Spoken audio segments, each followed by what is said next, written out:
오늘부터 다이어트를 하겠다, 이렇게 살을 빼겠다 결심하면 가장 먼저 하는 일이 뭘까요?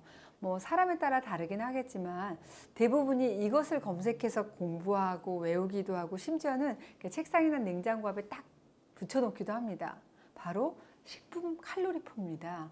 이 칼로리 하나하나 따지고 계산하면서 이게 비교한 다음에 조금이라도 좀 칼로리가 낮은 음식을, 식품을 선택해서 먹게 되잖아요.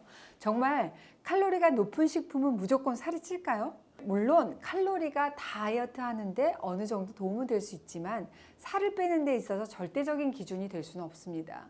사람의 몸은 기계가 아니기 때문에 숫자처럼 공식처럼 뚝뚝뚝뚝 잘 떨어지지 않는다는 겁니다.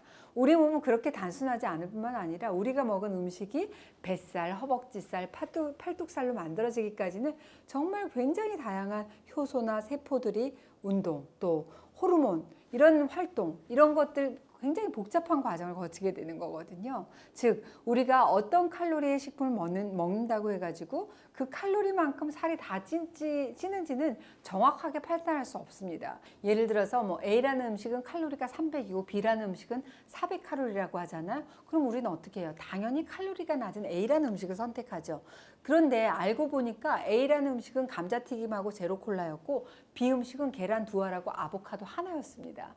칼로리만 놓고 보면 당연히 A 음식을 선택하겠지만 그게 어떤 음식인지 알고 나서 어떻게 되죠? 그렇게 되면 우리는 당연히 B를 선택하겠죠. 이 칼로리라는 것은 기본적으로 3대 영양소, 탄수화물, 지방, 단백질의 열량을 통해서 얻는 에너지의 양을 말합니다. 칼로리만 놓고 따져보면 탄수화물보다 지방이 훨씬 더 칼로리가 높지만 실제로 살로 가는 건 탄수화물이죠. 더 명확히 말하자면 같은 칼로리라고 하더라도 포도당의 흡수 속도를 나타내는 GI 지수, 당 지수가 높은 음식이 더 살이 찐다는 겁니다. 뭐 예를 들어서 300칼로리인 밥 한 공기하고 또 300칼로리인 설탕 10숟가락을 각각 먹었을 때 이 두 음식이 같은 양으로 살이 찌지는 않는다는 겁니다.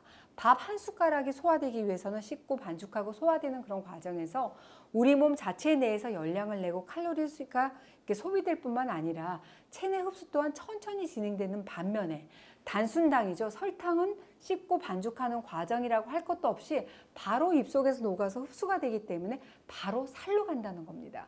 뿐만 아니라 칼로리를 확 낮춘 저칼로리 식품에도 엄청난 반전이 숨어 있습니다.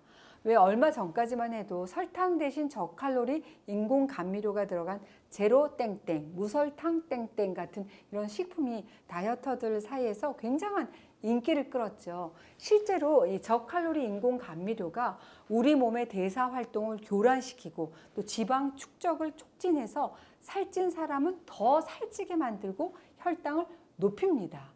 또한 인공 감미료를 우리가 먹었을 때 칼로리가 없다는 사실을 뇌가 알아채서 부족한 칼로리를 보충하기 위해서 오히려 식욕을 촉진하는 공복 반응을 일으켜서 폭식을 유발할 수 있다는 연구 결과도 나왔습니다.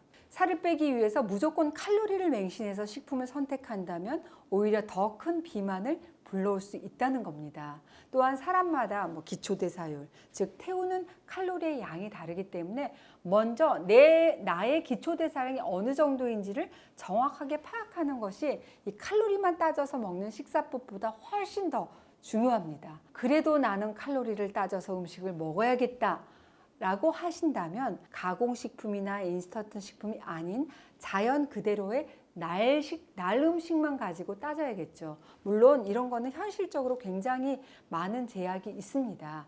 칼로리라는 그 틀 안에 우리가 갇히기보다는 내 몸에 따라서 어떤 음식이 열량을 소비하는 데 도움이 되는지 파악하는 게 더 중요하다는 사실 잊지 마십시다.